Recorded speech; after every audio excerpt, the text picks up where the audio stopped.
Salam,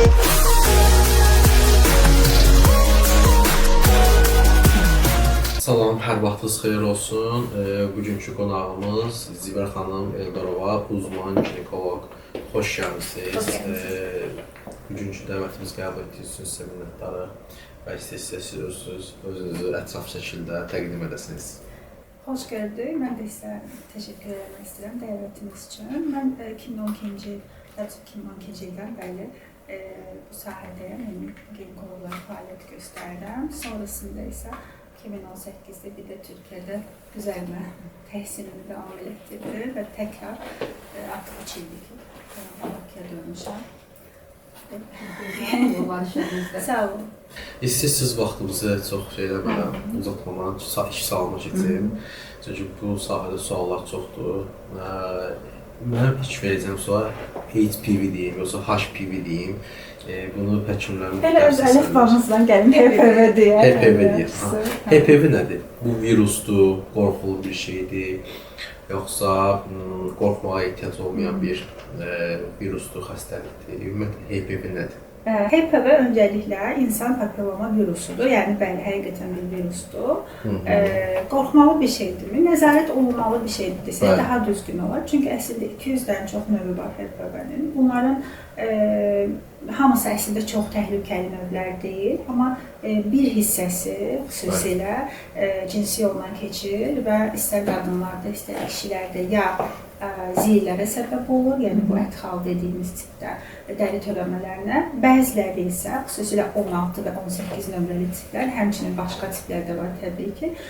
Bunlar isə hətta xərçəngə qədər səbəb olur, nəzarətsiz qaldıqda. Xüsusilə qadınlar üçün təhlükəlidir, çünki ən çox uşaqlıq boynu xərçənginə səbəb olur.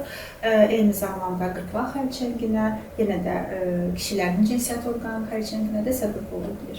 Bu xəstəliyin, bu virusun yoluxma yolları tam olaraq necədir? Sadəcə cinsi yolla keçən bir virusdur, yoxsa başqa yollarla mı keçir? Çox böyük faiz təbii ki, cinsi əlaqə zamanı keçir. Qorunmasız cinsi əlaqədən söhbət gedir. Ona görə biz həmişə önəririk ki, mütləq şəkildə əgər partnyorda HPV-nin hər hansı bir təhlükəli tipi tapılıbsa və yaxud da fərqi yoxdur, hər hansı, yəni 6-11-də hansı ki siylərə səbəb olur, o növdə tapılıbsa, digər partnyor bu HPV tipi negativləşənə qədər ən azından qorunmalı əlaqəyə girməlidir. Bu bir nömrəli məsləhətimiz olur pasiyentlərə.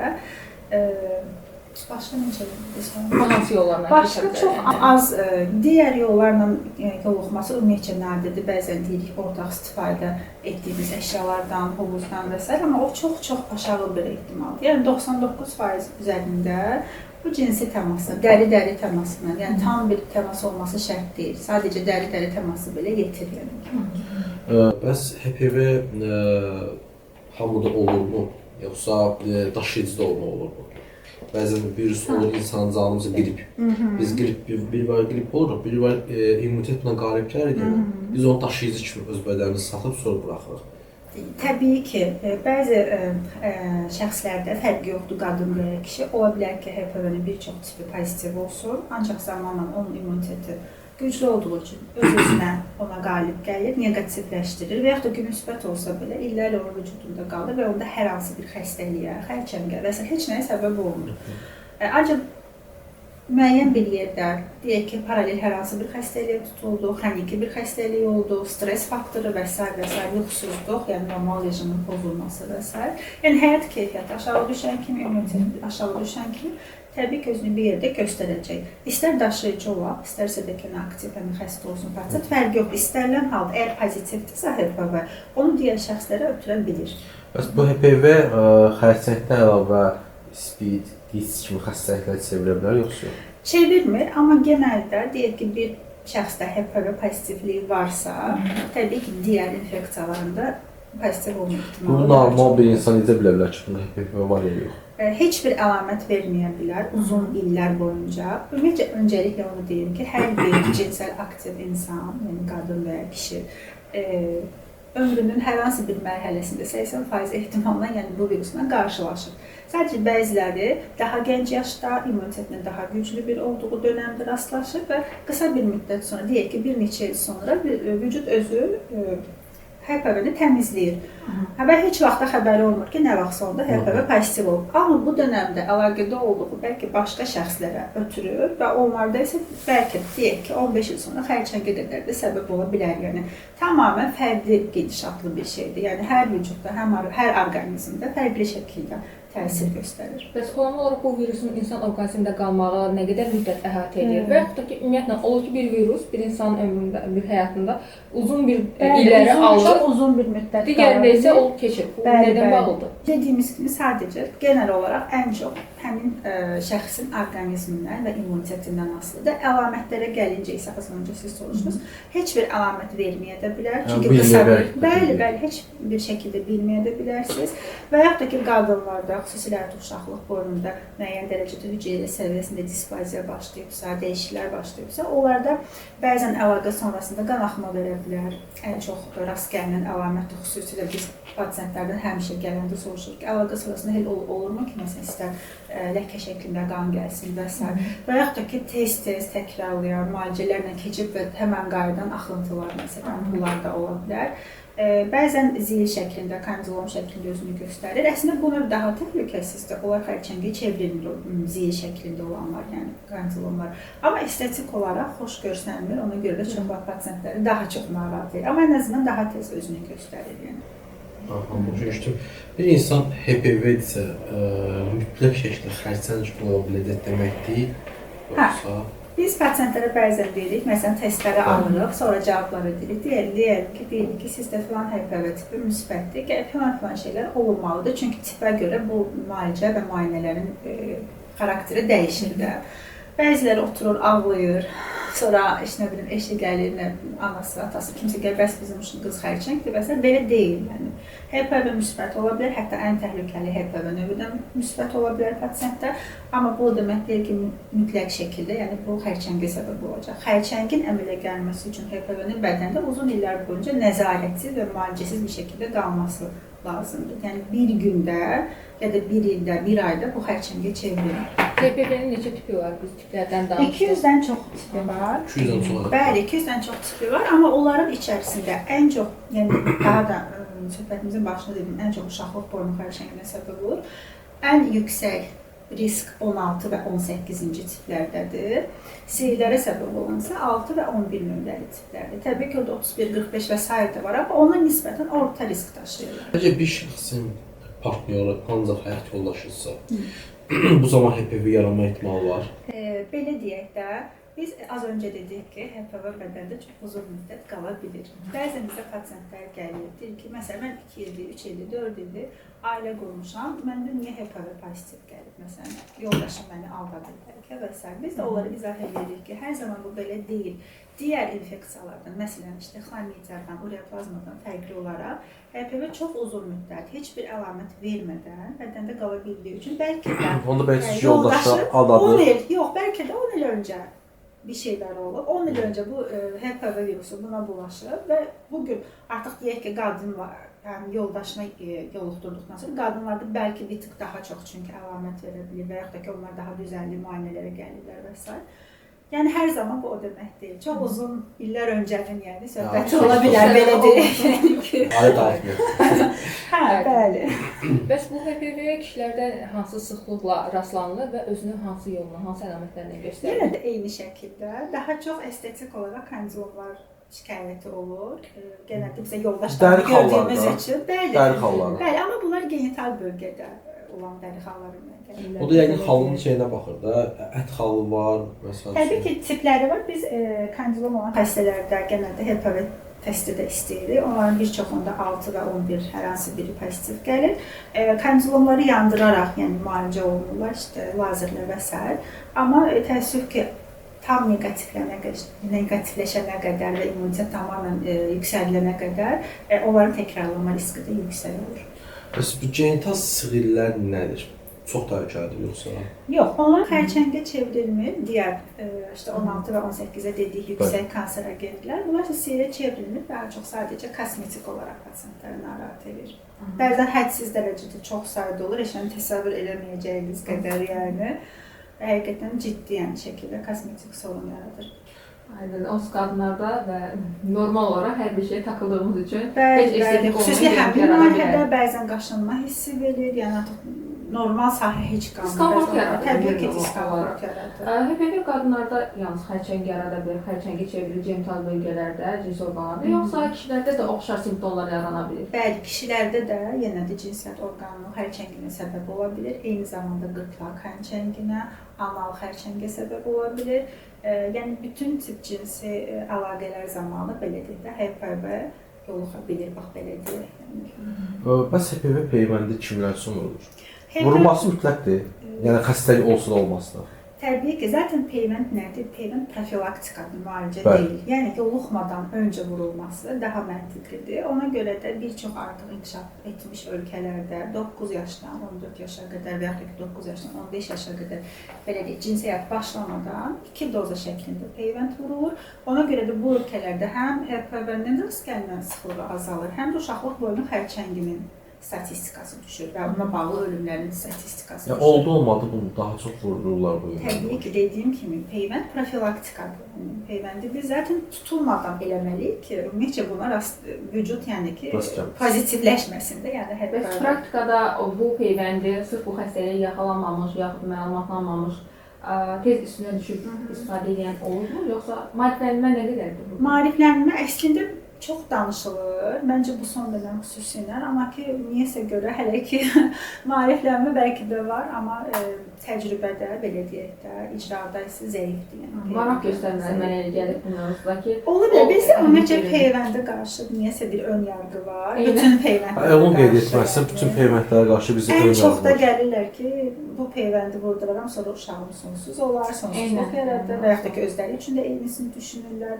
Yox, nə bilim, buradan bizə nəsə verəcəklər peyvəndlər. Onun bir xəstəlik başlanğıcı olduğunu düşünürlər biraz Bəli, da. bəli, elə düşünürlər, amma yəni sonuçta bütün dünya bunu eləyir. Bəs HPV yoluxmuş bir şəxs və yaxud bu virus özündə aşkarlanmış bir şəxs müalicəsini hansı yollarla apara bilər və yaxud da ki, gündəlik rutinimizdə istər duş qəbul edərkən, ümumiyyətlə, şəxsi qulluğumuzda nələrə riayət etməliyik? Birinci növbədə təbii ki, şəxsi gigiyena, dedik ki, çox az bir faizdə olsa, deyək ki, təmasında bulaşma ehtimalı var. İkincisi, tək partnerluq və yaxud da ki, bu heç cür mümkün deyilsə, mütləq şəkildə prezervativ istifadəsi heç olmasa. Üçüncüsü, mütəmadi müayinələr, xüsusilə qadınlar üçün daha təhlükəli olduğu üçün ildə bir dəfə ginekoloji müayinədən keçmək və lazımi aralıqlarla PAP test və HPV testlərini vermək. HPV testi adından da göründüyü kimi ən təhlükəli növləri aşkara çıxardır, yəni varsa pozitivdirsə bunu göstərir və izləyəcəyimiz yolu belirləyirik. PAP testi isə uşaqlıq boyunca artıq hüceyrə səviyyəsində bir dəyişiklik varmı, onu göstərir və sonuncu sözümüzü keçək. Sonuncusu təbii ki, peyvənddir. Peyvəndi də yenə deyirəm, bayaq soruşdunuz ki, kimlər eləyə bilər? Hətta hər hansı bir növ pozitivdirsə də, yenə biz genəldə xəstələrə önəririk. Nəyə görə? Çünki peyvənd 9 valentlidir, yəni 9 ədəd HPV növünə qarşı qoruyur. Bir pasientdə 9 növü birdən pozitiv olması məncə çox nadir bir şeydir, yəni. Hələ heç mən görməmişəm belə bir şey və o qədər bəxtli və şanssız olasan. Genəldə 1-i, 2-si, 3-ü, kimindəsə hətta 5-6-sı belə pozitiv olur, amma peyvəndin qapsadığı yəni növlər bəzən çarpaz reaksiyada olur, hətta o ekstra növlərə qarşı da bəzən immunitet yaranır. Ona görə yenə də biz məsləhət görürük ki, deyək ki, 16 pozitivdir bu pasiyentdə, yenə də biz önəririk ki, peyvənd olsun, ən azından digər növlərinə qarşı qorunsun. Və müalicəsi nədir? Təəssüf ki, spesifik bir müalicəsi yoxdur. Məsələn, ağrı var deyək ki, biz filan dərman veririk, dəqiq məsələn bu ağrı keçəcəkdir. Yəni, bunlar ağrı ilə özünü göstərmir axı. Yox, məsələn deyirəm, dərmanların mexanizmi və yaxud da ki, qızdırmada deyək, basit dərmanlar var, onları veririk, əmin oluruq ki, bu qızdırma düşəcək. Amma bunun spesifik bir müalicəsi yoxdur. Belə bir dərman preparatı yoxdur ki, getsin HPV-ni vücudda tapsın və məhv eləsin. Ona görə də bunun tək yolu, birinci o sıraladığımız o şeylərdir, bunlara əməl eləmək, peyvənd və ən sonuncusu da ki, immuniteti yüksək saxlamaq. Bir də xanımlara bu daha çox hamiləlik vaxtı, bu səhv etmirəmsə, bu viruslarda analizlər verirlər. Hər birindən. Hepatit B-dən tutmuş, HPV-2. Bəli, o digər. HPV-ni rutin olaraq yoxlamırıq, amma bəzi infeksiyalar. Yəni mən bildiklərim var ki, xanımlar hətta hamiləlik vaxtı həkimə tələb edirlər. Bütün viruslara qarşı verməkləri. Aha. Olsa ya həmin an çıxa bilər də, düzdür, səhv etmirəmsə. Təbii ki, zaten hamiləlikdə immunitet müəyyən qədər zəifləyir, müəyyən qədər deməyək, hətta bir Çox xeyli zəifləyir doğal olaraq. Yəni ona görə də bəzən bu zeylər falan daha çox aktivləşir hamilələrdə. Biz çox vaxt hamiləlikdə təkdirsə, yəni məsləhət görürük ki, hamiləliyin sonunda deyək ki, onları ləğv eləyək, yəni aynen. Və hamiləlikdən sonra artıq peyvəndləmə. Əgər hamiləlikdən öncə peyvəndləmə olmayıbsa, hamiləlik dövründə peyvəndləmə aparılmır, doğuşdan sonra bir də peyvəndləmə önərilir. Aydındır. Üzvət xanım, bir xanım pasiyent olaraq biri sizə yaxınlaşıb. Siz onda ən çox hansı şikayətlərlə qarşılaşırsınız? Hansı ki, ginekoloji sahədə bu şikayətlər və bu problemlər daha çox üzə çıxır? Ümumiyyətlə də, yəni. Ümumiyyətlə, ən çox qadınlar gəlir məncə ağrı şikayətindən.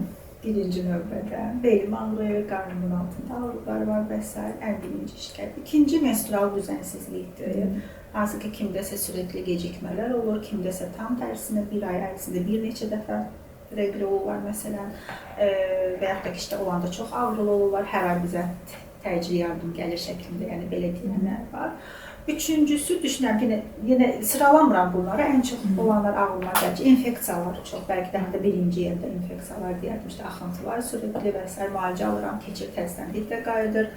Və sonsuzluq təbii ki, bu şikayətlə də çox gəlir. Bəs müraciət edilən yaş kateqoriyası hansı aralıqda dəyişir? Çünki bu sualın cavabı var. Bu aralar statistikadan izləmişim, 18 yaşdan aşağı olan halda daha çox təəssüf ki, infeksiyalar. Təbii ki, çünki burada daha az maariflənmə var. Hətta belə deyək, uşaqlıq, yeniyetməlik kimi düşünürük də biz bunu. Yəni, bilinçli şəkildə heç bir şey olmadığı üçün, doğal olaraq gizlin olur hər şey.